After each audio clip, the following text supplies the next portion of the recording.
तो आज के इस लेक्चर में फंडामेंटल थ्योरम्स को प्रूव करने के लिए कुछ इम्पोर्टेंट रिजल्ट्स हमारे काम में आएंगे। उन रिजल्ट्स के बारे में हम डिस्कशन करेंगे। उसके बाद जो हमारा फोकस है फंडामेंटल थ्योरम्स, चाहे वो ओपन मैपिंग थ्योरम हो, चाहे वो क्लोज्ड ग्राफ थ्योरम हो, चाहे वो यूनिफॉर्म बाउंडनेस थ्योरम हो, उन सभी थ्योरम्स को अपन प्रूव करेंगे। तो इम्पोर्टेंट कॉन्सेप्ट्स,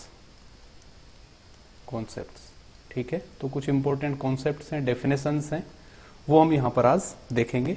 सबसे पहला जो पॉइंट, ठीक है, ये सारे के सारे पॉइंट कहीं ना कहीं आपको काम में लेने पड़ेंगे जब फंडामेंटल थ्योरम्स को आप प्रूव करेंगे। तो फर्स्ट पॉइंट हमारे पास है B are equal to R into B one. First point B are equal to R into B one, where br equal to किसके होगा, b 0, r, 0, r, और b1 इक्वल टू किसके है, b 0, 1। ठीक है, इसका मतलब ये है ओपन बॉल जिसका सेंटर ओरिजिन है, रेडियस स्मॉल r है, उसको हम br से डिनोट कर रहे हैं। ठीक है, सेंटर दोनों के केसेस में ओरिजिन है। अगर रेडियस r इक्वल टू 1 हो जाए तब हम उसको किससे लिख रहे हैं, b1 से लिख रहे हैं। तो br इक्वल टू हम इस तरह से लिख रहे हैं यहां पर, ये हमें प्रूव करना है। ठीक है, तो इस रिजल्ट का जहां तक हम देखें proof, since br equal to ये मेरे पास है b01, b0r, और ओपन बॉल की डेफिनेशन क्या है, क्या होता है अपने पास, ये सेंटर हो गया, ये रेडियस क्या है r। ठीक है, तो इस बॉल के अंदर जितने भी पॉइंट्स आएंगे वो सारे पॉइंट्स इसके अंदर होंगे। यानी x अगर इसका मैं कोई भी पॉइंट लूं इस बॉल का, ठीक है, यानी कि x इसके अंदर अगर कोई भी पॉइंट है, सच दैट क्या होगा, x की सेंटर से जो डिस्टेंस होगी, ठीक है, यानी कि distance from x, 0, distance from x from 0 is less than r। ठीक है, इस तरह से हम इसको लिख सकते हैं। इसको मैं इस तरह से लिख रहा हूं, इक्वल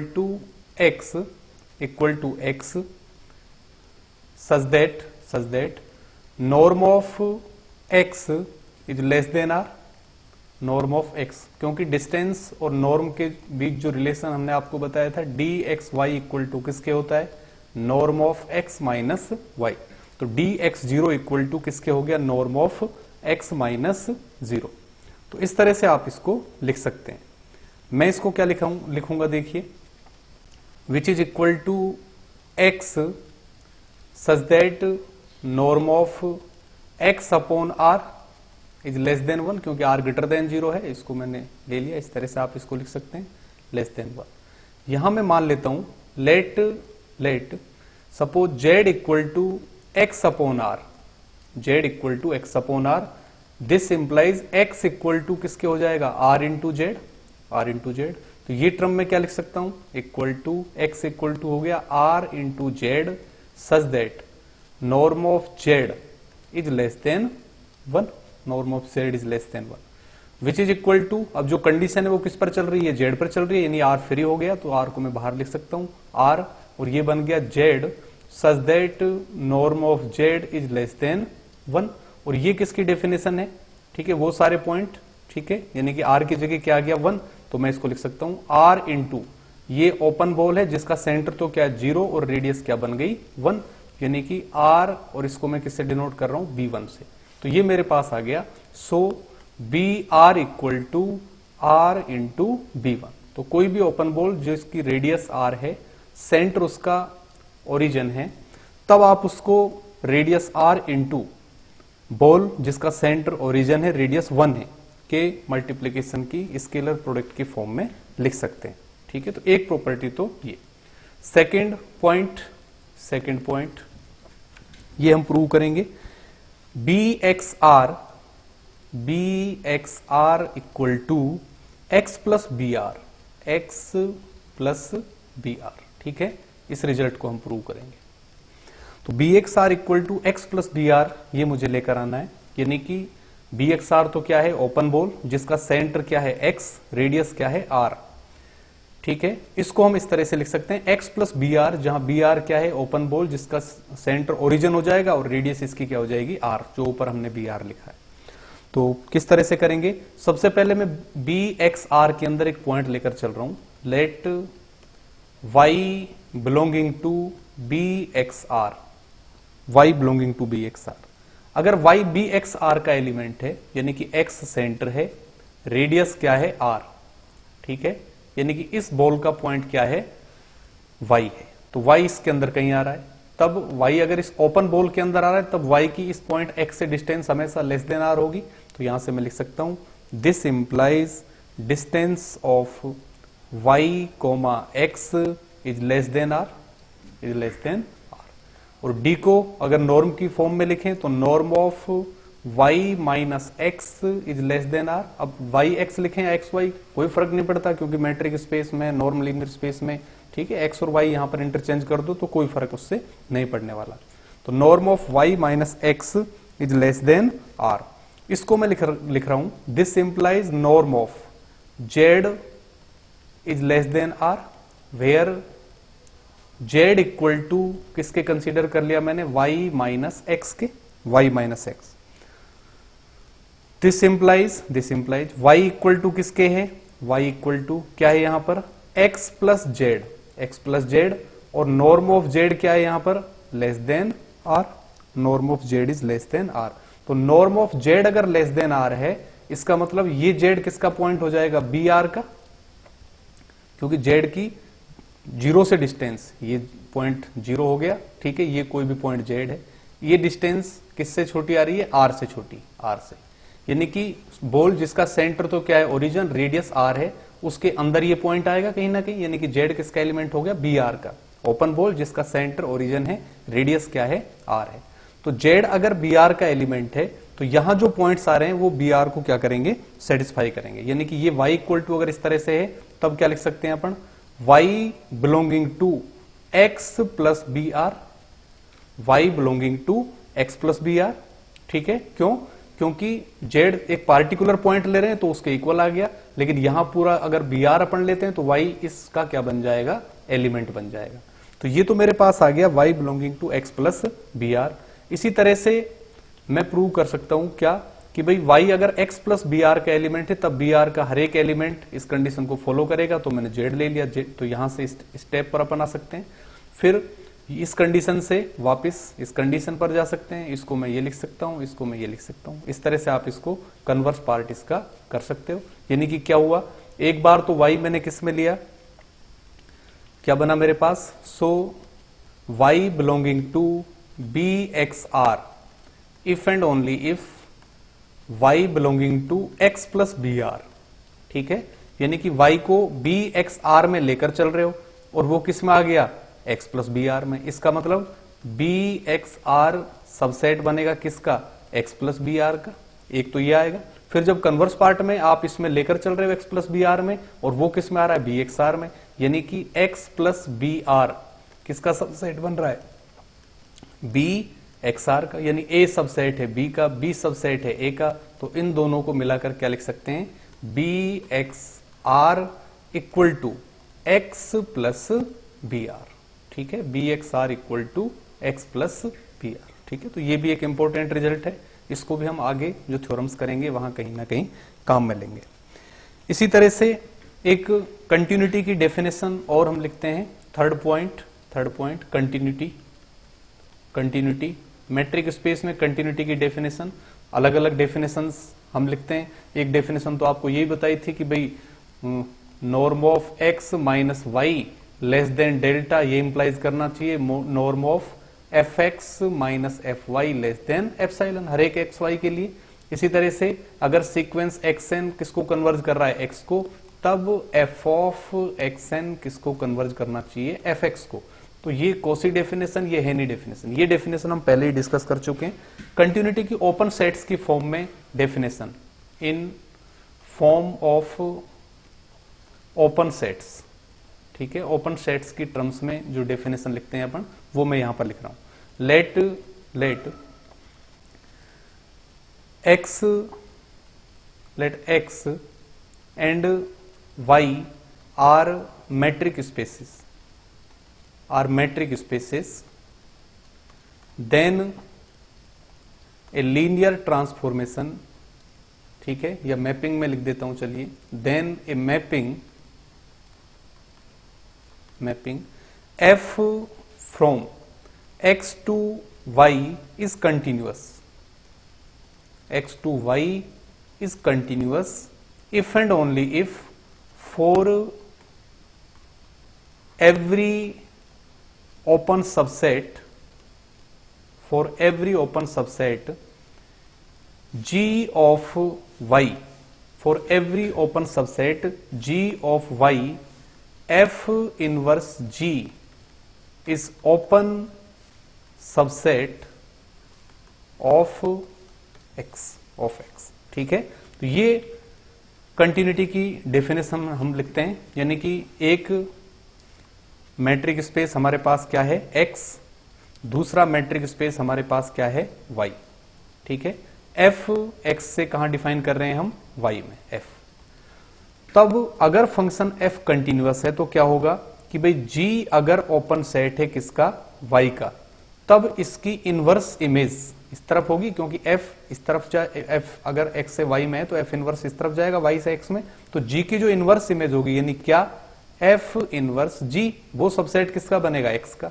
तो g अगर y में ओपन है तब इसकी इनवर्स इमेज किस में ओपन होनी चाहिए, x में ओपन होनी चाहिए, तब हम कहते हैं कि function f from x to y क्या है, कंटिन्यूअस, ठीक है। तो वही चीज मैंने यहां पर लिखी है, x and y are metric spaces, then a mapping f from x to y is said to be continuous if and only for every open subset g of y its inverse image under f is open subset of x, ठीक है।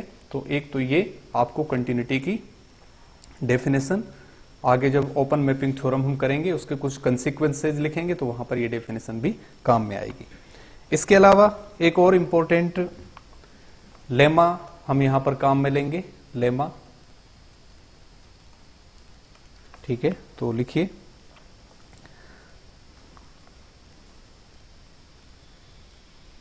Lemma इस तरह से है कि कोई भी linear transformation t अगर हम लें इस तरह से, let t be a continuous,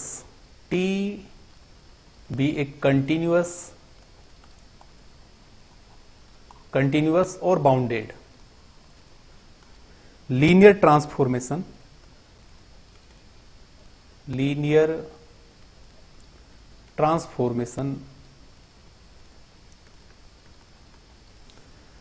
from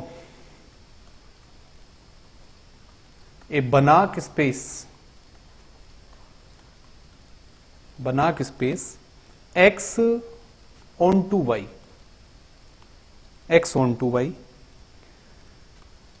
late b are equal to किसके होगा, b0, r which is equal to x belonging to capital X such that norm of x is less than r। तो ये एक open ball है किसके अंदर, capital X के अंदर, क्योंकि कैपिटल X के एलिमेंट्स इसमें आ रहे हैं, और वो सारे एलिमेंट्स जो इस बॉल के अंदर आ रहे हैं जिसकी रेडियस r है और सेंटर उसका क्या है, origin. B an open ball with centre eight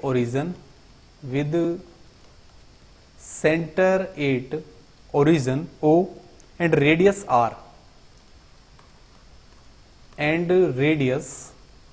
R in capital X, then T of BR contains an open ball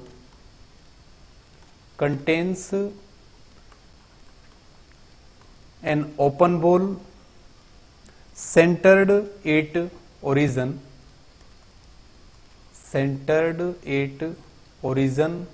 in y, इसका मतलब क्या हुआ, that is image of each open ball each open ball centered at origin in X contains an open ball, contains an open ball centered at origin in Y, centered at origin in Y। ठीक है, तो ये एक important lemma जो हम काम में लेंगे। इसका मतलब क्या है, ये हमारे पास है कि भाई कैपिटल X और कैपिटल Y दो बनाक स्पेसेस है। ये कैपिटल X बनाक स्पेस है, इस तरफ कैपिटल Y बनाक स्पेस है। ठीक है, तो X and Y are Banach spaces, और F X से Y के अंदर क्या है, कंटिन्यूअस लीनियर ट्रांसफॉर्मेशन या T है। T from X to Y is continuous, और अगर norm linear space Banach space है तो निश्चित रूप से नॉर्म लीनियर स्पेस भी होगा, और नॉर्म लीनियर स्पेस में क्या है, कंटिन्यूअस है तो क्या होगा, बाउंडेड होगा। तो T X से Y के अंदर क्या है, कंटिन्यूअस लीनियर ट्रांसफॉर्मेशन है। अगर इसके अंदर एक ओपन बॉल में लूं जिसका सेंटर तो क्या है 0 और रेडियस क्या है r, ये सपोज इसके अंदर मैंने एक ओपन बॉल बना दी जिसका सेंटर क्या है 0 और रेडियस क्या है r, तो ये ओपन बॉल क्या हो गई, br। किससे डिनोट करते हैं, br से। तब इस बॉल की जो इमेज होगी इस तरफ, इस बॉल की इमेज यानी कि br की इमेज हम लिखेंगे किसके अंडर, t के अंडर। तो ये br की इमेज हमारे पास होगी, तो इसको मैं किससे लिख सकता हूं, t ऑफ br। ठीक है, br मेरे पास x के अंदर ओपन बॉल है, इसकी इमेज मैं किधर ले जा रहा हूं, y के अंदर, t ऑफ br।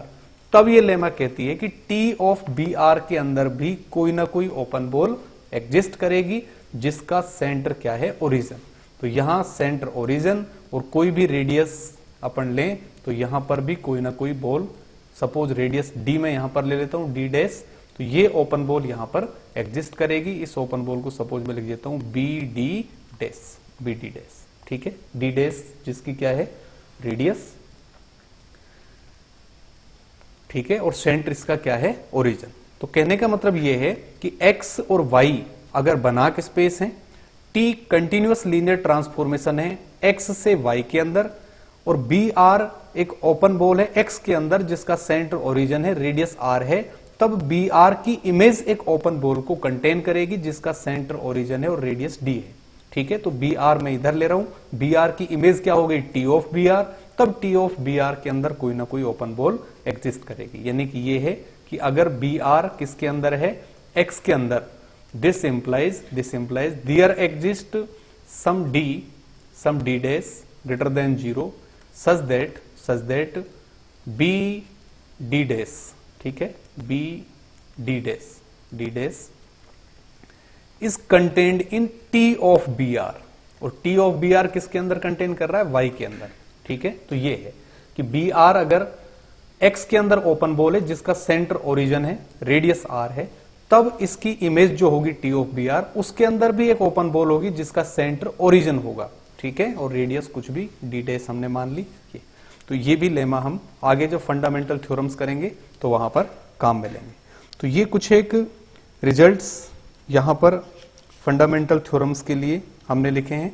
इसके अलावा जो डेफिनेशंस हमने पहले आपको लिखी दी थी किसकी, एक तो क्लोज्ड लीनियर ट्रांसफॉर्मेशन, इसको डिफाइन कर दिया था, और इसके बाद ग्राफ ऑफ टी, इसको भी डिफाइन कर दिया था। और इनकी सहायता से एक थ्योरम भी हमने पहले प्रूव की है कि a linear transformation capital T, अगर एक्स और वाई नॉर्म लीनियर स्पेसेस हैं, एम सब स्पेस है कैपिटल एक्स का, तब लीनियर ट्रांसफॉर्मेशन टी एम से वाई के अंदर क्या होगा, closed if and only if graph of T is closed. तो linear transformation is closed if and only if graph of T is closed. ठीक है, तो ये थ्योरम हमने प्रूव कर दी थी। नेक्स्ट जो हमारा लेक्चर होगा, नेक्स्ट लेक्चर, उसके अंदर हम प्रूव करेंगे ओपन मैपिंग थ्योरम। ठीक है, इस थ्योरम का प्रूफ हम अब हमारे नेक्स्ट लेक्चर में करेंगे। अब एक के बाद एक जो फंडामेंटल थ्योरम्स हैं उनके प्रूफ हमारे नेक्स्ट लेक्चर्स में हम कंप्लीट करेंगे। ठीक है, तो इन डेफिनेशंस को और इन प्रॉपर्टीज को आप अच्छे से समझिए, पढ़िए, ठीक है, और इनको याद रखिए, क्योंकि ये सारी प्रॉपर्टीज हैं, इनकी सहायता से ही आगे जो फंडामेंटल थ्योरम्स हैं उनको हम प्रूफ कर पाएंगे।